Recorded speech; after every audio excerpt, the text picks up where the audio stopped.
नमस्कार, IND special में आपका स्वागत है। मैं हूं मनोज सैनी। बात करेंगे दमोह में दिखेगा दंगल। दंगल तो होगा, लेकिन दंगल में दमखम किसका होगा? और इसीलिए तो हम कह रहे हैं दमोह में दिखेगा दमखम। किसका दमखम दिखेगा? भारतीय जनता पार्टी और कांग्रेस के बीच में सीधा मुकाबला होगा। 2018 में वहां से कांग्रेस ने जीत हासिल की थी, लेकिन चीजें बदल गई। अब वही प्रत्याशी भारतीय जनता पार्टी से चुनाव मैदान में होंगे, लेकिन 30 तारीख को जो दिखाई दे रहा है उसमें भारतीय जनता पार्टी के तमाम नेता वहां पहुंचेंगे और वो नामांकन दाखिल करेंगे राहुल लोधी।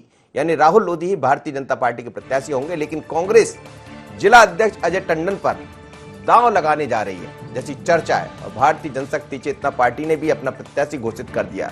बसपा भी जल्द उम्मीदवार घोषित करने का ऐलान कर सकती है जैसी चर्चा है। तो एक बड़ा सम्मेलन होने के बाद शायद कयास लगाए जा रहे हैं कि बसपा का उम्मीदवार सामने दिखाई देगा। निर्दलीय भी अपनी तैयारियों में जुटे हुए हैं। हालांकि मुख्य मुकाबला बीजेपी और कांग्रेस के बीच ही माना जा रहा है। कांग्रेस इस चुनाव को पूरी दमखम के साथ लड़ना चाहती है। यही कारण है कि दिग्गज नेताओं का दमोह पहुंचना शुरू हो गया। पीसीसी चीफ 25 मार्च को दमोह पहुंच रहे हैं। यूथ कांग्रेस के प्रदेश अध्यक्ष भी वहां पहुंच चुके हैं। बीजेपी की तरफ से मुख्यमंत्री शिवराज सिंह चौहान 30 तारीख को वहां पहुंचेंगे और प्रत्याशी का नामांकन दाखिल कराएंगे। उनके साथ नगरीय प्रशासन मंत्री भूपेंद्र सिंह भी होंगे और भारतीय जनता पार्टी के प्रदेश अध्यक्ष बीडी शर्मा भी वहां दिखाई देंगे। अब सवाल यही है कि किसका दिखेगा दमखम। लेकिन क्या कहना है भूपेंद्र सिंह का, जो दमोह चुनाव के प्रभारी भी है और नगरीय प्रशासन मंत्री है। सुनिएगा, उसके बाद हम कांग्रेस ने क्या कहा, उनकी क्या तैयारी है, ये भी सुनिए। 17 अप्रैल को दमोह विधानसभा का उपचुनाव होगा। भारतीय जनता पार्टी की पहले से तैयारियां चल रही थी और अब चूंकि चुनाव की तारीखें आ गई हैं, इसलिए हम लोगों ने पूरा जो चुनाव का कैलेंडर है वो तैयार किया है। आज यहाँ पर जो हमारी विधानसभा की कोर कमेटी की टीम है उनके साथ बैठक हुई है। हमारी जो चुनाव प्रबंध समिति है उनके साथ बैठक हुई है। विधानसभा चुनाव के संचालन की जिम्मेदारी श्री राजेंद्र गुरु जी को चुनाव संचालक बनाया गया है। इसके साथ 30 तारीख को हमारे जो प्रत्याशी हैं राहुल सिंह जी, वो नामांकन करेंगे और उनके नामांकन में माननीय मुख्यमंत्री जी, माननीय प्रदेश अध्यक्ष जी, सभी वरिष्ठ नेता उपस्थित रहेंगे। युवा कांग्रेस की बहुत महत्वपूर्ण भूमिका है इस चुनाव में, क्योंकि यहाँ पर दमोह में सबसे ज़्यादा युवाओं का प्रतिशत है। और जिस तरह से राहुल लोधी जी ने युवाओं के जो मत दिया था, जो यहाँ की जनता ने उनको मत दिया था, उसके साथ विश्वासघात करा है, भीतरघात में तो इस चीज़ को बोलूँगा, ये युवा बिल्कुल नहीं भूल सकता। और आज जो पूरी युवा की टीम है पूरे प्रदेश से भी आने वाली है और हमारा ये पूरा प्रयास है कि हम हर पंचायत तक युवाओं की फौज खड़ी करें। और जिस तरह से जो बूथ की जवाबदारी होती है, मैंने कमलनाथ जी से भी ये चीज़ कही है कि आप लोग जो भी बूथ की जवाबदारी हमें देंगे और जो सबसे कमज़ोर बूथ है हमें वो जवाबदारी दीजिए। और यूथ कांग्रेस का हर एक कार्यकर्ता पूरी ताकत और जी जान से उन बूथों पर कांग्रेस पार्टी को जीत दिलाकर दिखाएगा। 2018 में भी भाजपा के दिग्गज नेता का चुनाव कराकर हमारा प्रत्याशी विधानसभा में पहुंचा था और इस बार भी फिर से हमारा प्रत्याशी विजय फतह हासिल करके विधानसभा में पहुंच गए। विश्वास के साथ इस बात को बोल सकता हूँ कि दमोह की जनता, दमोह के किसान, दमोह के युवा कांग्रेस पार्टी के साथ हैं और हम लोग आने वाला उपचुनाव बड़े मार्जिन से जीतेंगे। चलिए, तो भारतीय जनता पार्टी की अपनी तैयारियां हैं जो 30 तारीख को दिखेगी। कांग्रेस के 2 युवा नेता, एक तो विपिन वानखेड़े जो विधायक है आगर से, और साथ ही विक्रांत भूरिया यूथ कांग्रेस के प्रदेश अध्यक्ष, दोनों वहां पहुंचे थे। वो युवाओं को जोड़ने का काम कर रहे हैं और भारतीय जनता पार्टी सभी को जोड़ने का काम कर रही है और इसी तैयारी में है कि आखिर किसका दिखेगा दमखम। यही हमारा मुद्दा है। मेरे साथ इस वक्त संजय जुड़ रहे हैं दमोह से, सीधे हमारे संवाददाता संजय से बात कर लेते हैं। उसके बाद 2 मेहमान और जुड़ेंगे, धैर्यवर्धन शर्मा भारतीय जनता पार्टी के मीडिया पैनलिस्ट, और साथ ही दुर्गेश शर्मा होंगे कांग्रेस के प्रवक्ता, सुरेश शर्मा जी होंगे वरिष्ठ पत्रकार। संजय के पास चलते हैं। संजय, क्या दिखाई दे रहा है दमोह में, किस तरह होगा दमोह का दंगल? लगभग ये भी चर्चा चल पड़ी है कि अजय टंडन वहां से कांग्रेस के प्रत्याशी हो सकते हैं, लेकिन भारतीय जनता पार्टी 30 तारीख को अपना शक्ति प्रदर्शन करने वाली है। जी, मैं आपको बता दूं कि यहाँ पर चुनावी बिसात जो है वो बीत चुकी है। लगातार शहर और मात का खेल प्रारंभ हो चुका है। अजय टंडन का नाम घोषित कर दिया गया है कांग्रेस के द्वारा कांग्रेस से प्रत्याशी अजय टंडन होंगे, वहीं बीजेपी से मध्य प्रदेश वेयर हाउसिंग एवं लॉजिस्टिक कॉर्पोरेशन के अध्यक्ष राहुल सिंह दमोह से प्रत्याशी बनाए गए। भारतीय जनता पार्टी की ओर से प्रदेश के मुख्यमंत्री शिवराज सिंह चौहान जहां नामांकन दाखिल कराने के लिए 30 तारीख को दमोह आ रहे हैं, तो वहीं 25 तारीख को पूर्व मुख्यमंत्री कमलनाथ की भी एक बड़ी सभा होने वाली है और इसी दिन कांग्रेस के प्रत्याशी अजय टंडन अपना नामांकन दाखिल करेंगे। दोनों ही जो प्रत्याशी है वो अपना दम रखते हैं। पूर्व चुनाव में देखा जाए जो अभी हुआ था 2018 में, तो अजय टंडन के द्वारा राहुल सिंह का काम किया गया था। वह भी तब भी वह जिला अध्यक्ष हुआ करते थे और एक बार पुनः जो कांग्रेस के प्रत्याशी थे वो बीजेपी से चुनाव लड़ रहे हैं और जो कांग्रेस के अध्यक्ष है वो उनके खिलाफ चुनाव लड़ रहे हैं। तो ऐसे में चुनावी जो दंगल है काफी बड़ा महत्वपूर्ण होता जा रहा है। दोनों ही दल पूरी शक्ति यहाँ पर झोंकने का काम कर रहे हैं। बड़े बड़े नेता दमोह आने का क्रम लगातार जारी है, जहां एक और भूपेंद्र सिंह दमोह में डेरा डाले हुए हैं। तो कांग्रेस के तमाम दिग्गज यहाँ पहुंच रहे हैं, चाहे विक्रांत भूरिया की बात की जाए, विपिन वानखेड़े की बात की जाए, आज कांग्रेस सेवा दल के अध्यक्ष भी दमोह पहुंच चुके हैं। लगातार दोनों ही दल अपनी शक्ति का प्रदर्शन कर रहे हैं और आगामी दिनों में मतदाताओं को रिझाने का हर संभव प्रयास भी किया जाएगा। चलिए संजय, आप बने रहिएगा, मैं लौटूंगा आपके पास और समझूंगा भी कि आखिर अजय टंडन किस तरह के नेता है और दूसरी तरफ ये भी समझेंगे कि राहुल के लिए कितना मुश्किल होगा। इस समय धैर्यवर्धन शर्मा मेरे साथ जुड़े हैं, मीडिया पैनलिस्ट है भारतीय जनता पार्टी के, और दुर्गेश शर्मा जी, दोनों मेहमानों का बहुत स्वागत है। धैर्यवर्धन जी, शक्ति प्रदर्शन कर रहे हैं आप, 30 तारीख को अपना नामांकन दाखिल करेंगे, लेकिन उससे पहले तो कमलनाथ वहां पहुंच जाएंगे। देखिए, लोकतंत्र में जब दो पार्टियां चुनाव लड़ती हैं तो उनकी अपनी अपनी गतिविधियां होती हैं। कांग्रेस के पास नेताओं का पहले ही अकाल है, ले दे करके कमलनाथ जी और दिग्विजय सिंह जी के अलावा उनके पास कोई ऐसा है नहीं फेस वैल्यू वाला लीडर जो जाके जनता के बीच खड़ा हो सके।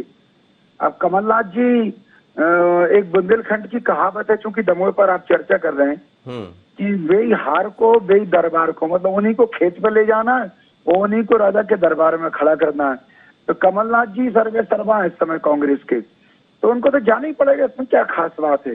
भारतीय जनता पार्टी के पास लंबी श्रृंखला है। हमारे विभिन्न कार्यक्रमों में आप हमारे नवरत्नों को देखेंगे जो जनता में लोकप्रिय हैं।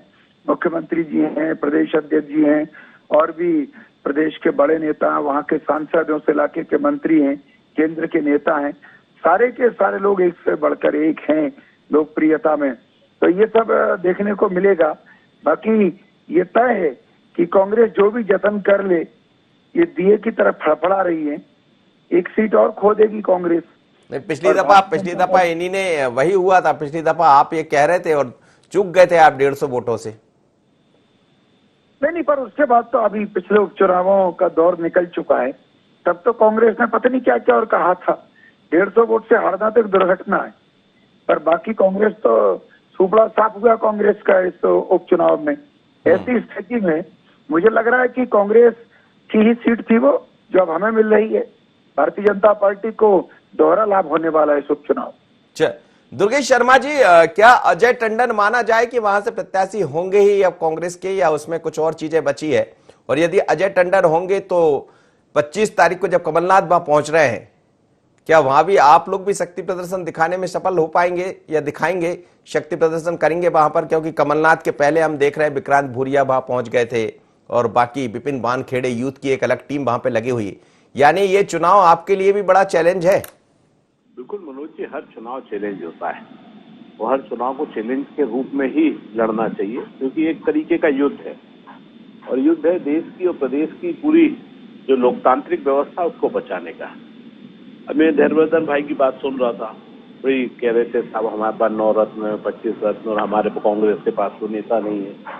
अरे भैया, कांग्रेस के भगोड़ों के सहारे ही तो बैसाखी पे खड़े हो। आपके पास अपना नेतृत्व, अपना नेता होता तो कांग्रेस की तरफ खरीद फरोख्त करने थोड़ी आते। आज देश में जहां जहां चुनाव लड़ रहे हो वहां विपक्षी दलों, दूसरे दलों के नेताओं के सहारे, उनकी बैसाखियों के सहारे ही चुनाव लड़ रहे हो। कहीं आपके पास नेतृत्व तो नहीं है। पश्चिम बंगाल में बिना नेतृत्व के चुनाव लड़ रहे हो और पूरे के पूरे वहाँ की स्थानीय जो नेतृत्व है भाजपा के खिलाफ जिसने नेतागिरी करी या जिसने भाजपा के खिलाफ पूरा मामला बनाया, उसको उनके सहारे आज लड़ रहे हो। और आप दमोह में भी वही स्थिति है। आप जिस व्यक्ति के सहारे या जिस व्यक्ति के भरोसे चुनाव लड़ने जा रहे हो, उसका वजूद यदि किसी ने बनाया था तो वो कांग्रेस पार्टी ने। आपका तो अपना वजूद जो है वहां पर खत्म हो गया था ना। 150 नहीं, लगभग 800-900 वोटों से ये हारे थे। तो जो स्थिति भारतीय जनता पार्टी की वहां पर खिसकती जा रही थी या खिसक गई थी जो जमीन, उस जमीन पर आपने कांग्रेस का एक व्यक्ति जिसको ले जाके अपनी जमीन बचाने का प्रयास कर रहा हो। देखते हैं, चुनाव है, रिजल्ट आएगा। लेकिन मैंने शुरुआत में आपसे पूछा था, क्या अजय टंडन ही होंगे कांग्रेस के प्रत्याशी? मनोज जी, जो भी होगा वो प्रत्याशी आपके सामने, जब तक डिक्लेयर नहीं हो सकता, जब तक हमें उसके बारे में कुछ नहीं बोल सकता। ये मेरे अधिकार नहीं, बिल्कुल सही है। मैंने आपसे पूछा भी, क्योंकि चर्चा है तो मैंने कहा आपसे पूछ लेते क्या लगभग तय हो गया। खैर ठीक है, 25 तारीख को तो तय हो ही जाएगा, जैसा आप कह रहे थे। 25 तारीख को जब कमलनाथ पहुंचेंगे तो शायद ये दिखाई भी देगा कि वो आपके प्रत्याशी होंगे या नहीं होंगे। बिल्कुल मनोज जी, प्रत्याशी के रूप में अजय टंडन जी की भी अपनी एक उपस्थिति है और कई साथी हैं जो चुनाव लड़ सकते हैं। तो रिजल्ट तब आएगा, चुनाव कौन लड़ेगा, जब कांग्रेस पार्टी उसका नाम अनाउंस करेगी। जिस दिन नाम अनाउंस होगा उस दिन सबको पता लग जाएगा। और रही यूथ कांग्रेस एनएसआई की जो आप बातें कर रहे थे या जो आपने बातें बोली, तो भैया हर विंग, हर साथी निश्चित चुनाव में अपने लोगों को लेकर अपनी टीम के साथ में वहां चुनाव लड़ने के लिए हम गए हैं।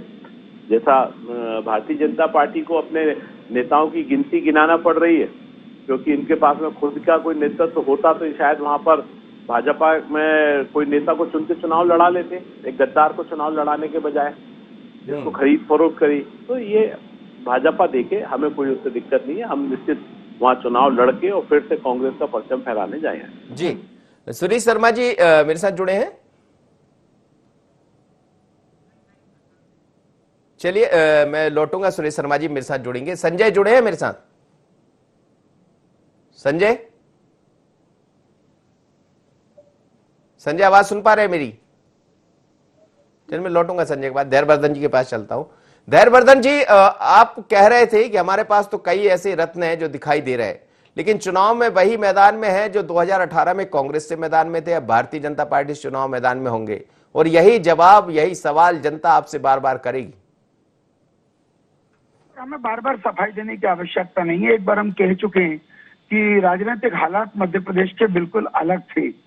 सरकार बनाने के लिए हमसे ज्यादा सीट कांग्रेस के पास थी, पर कांग्रेस हिट विकेट आउट हो गई, अपनी गलतियों से सरकार गवा बैठी। फलस्वरूप जब सरकार बहुमत में नहीं रही, अल्पमत का शिकार हो गई, तो हमने सरकार बनाई। बहुत सारे लोग कांग्रेस छोड़ करके हमारे पास आए, और केवल कांग्रेस ही नहीं छोड़ी, उन्होंने तमाम मुंह बंद करने के लिए विधायक जैसा महत्वपूर्ण पद भी त्याग दिया, उससे भी इस्तीफा दिया है। इसलिए हमने उनको अग्नि परीक्षा में जाने के लिए कहा और सबको टिकट दिया था, वही एक टिकट यह भी है। इसलिए इस पर अलग अलग बार सवालिया निशान खड़े करने की या बार बार हमारे द्वारा उत्तर दिए जाने की आवश्यकता जनता में महसूस नहीं की जा रही है। जनता राजनीतिक घटनाक्रमों को भली भांति समझती है, पूरी परिस्थितियों से वाकिफ है, और वो जानती है कि चूंकि उन्होंने कांग्रेस छोड़कर बीजेपी में आए, तो हम ऐसे सब लोगों को प्राथमिकता के आधार पर एक अवसर दे रहे हैं कि वो अग्नि परीक्षा से गुजर के आकर भारतीय जनता पार्टी की सेवा करें।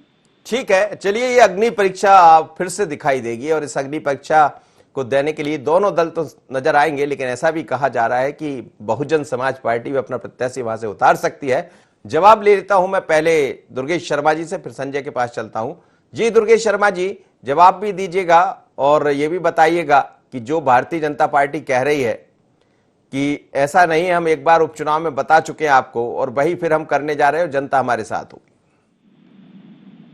मनोज जी, उपचुनाव में बता चुके हैं, बिल्कुल ठीक है। उपचुनाव में हम चुनाव कई सीटों पे जीते और कई सीटों पे हारे, तो आज सरकार में भारतीय जनता पार्टी है। ये 1 वर्ष का समय जो भारतीय जनता पार्टी और शिवराज सिंह चौहान जी का शासन का है, उसमें जनता ने देख लिया कि बिजली 1 रुपए से 7 रुपए यूनिट हो गई है। गैस सिलेंडर 1000 रुपए के आसपास पहुंचने का है। पेट्रोल 100 रुपए से ऊपर हो गया है। ये इन्हीं की देन है ना। साथ में महिला सुरक्षा के नाम पर बात करने वाले लोग, आज भी स्थिति है कि इनके कार्यालय में बच्चियों के संग अत्याचार हो रहा है। ये प्रदेश की महिलाओं को सुरक्षित कर नहीं पा रहे, अपने कार्यालय में बैठी हुई बच्ची को भी सुरक्षित नहीं रख पा रहे। प्रदेश अध्यक्ष कहते हैं ऐसा कुछ हुआ नहीं है, बच्ची जाके कहती है कि मैं अपना प्रदेश अध्यक्ष नहीं मैं तो मैं सीएम के पास गुहार लगाने जाऊंगा। तो ये सब चीजें हैं और इनका जवाब इनको जनता को देना पड़ेगा। केवल षड्यंत्र से सरकार बना लेने से ताकत नहीं दिखाई दे जाती या ईमानदारी नहीं आ जाती। जनता ने बेदखल किया था सत्ता में से, जनता के बीच में षड्यंत्र करके पैसे के दम पे सरकार में बैठे, षड्यंत्र और साजिश के दम पे सरकार में बैठे हैं। अब इन चीजों का जवाब जनता को देना पड़ेगा। ठीक है, आपने कैसे भी सत्ता हासिल कर ली, जनता के हित में काम करते, पेट्रोल के दाम कम कर लेते, गैस के दाम कम कर लेते, बिजली 1 रुपए यूनिट कांग्रेस दे रही थी, आप मैं समझ रहा हूं दुर्गेश शर्मा जी के यही सब मुद्दे लेकर आप बिल्कुल जनता के सामने रहेंगे, आप बने रहिएगा। सुरेश शर्मा जी मेरे साथ जुड़ गए इस वक्त। सुरेश जी क्या कहेंगे, दमोह का जो दमखम है उसमें दोनों ही दमखम दिखाने वाले दोनों ही दल, लेकिन हम देख रहे हैं कि 25 तारीख को कमलनाथ वहां पहुंच रहे हैं और अजय टंडन लगभग ये दिखाई दे रहा है कि हो सकता है वही प्रत्याशी भी होंगे। दूसरी तरफ राहुल लोधी चुनाव मैदान में 30 तारीख को उनका नामांकन दाखिल कराने मुख्यमंत्री शिवराज सिंह चौहान, बीडी शर्मा पहुंच रहे हैं। लेकिन दमोह का दंगल दोनों ही दलों के लिए चुनौती भी है और करो या मरो जैसी स्थिति होगी वहां पर। देखिए मनोज जी, ये बात सही है कि एक उपचुनाव है और ज्यादा नेता फ्री हैं, काम करने के लिए ज्यादा मौका मिलेगा, इसलिए टक्कर को तो मानना चाहिए, क्योंकि कांग्रेस भी कोई कमजोर पार्टी नहीं है, उसके पास भी बड़ी संख्या में विधायक हैं, कुछ हार गए कुछ बदल गए, इसका मतलब ये तो नहीं होता कि वो 114 जीत के आए।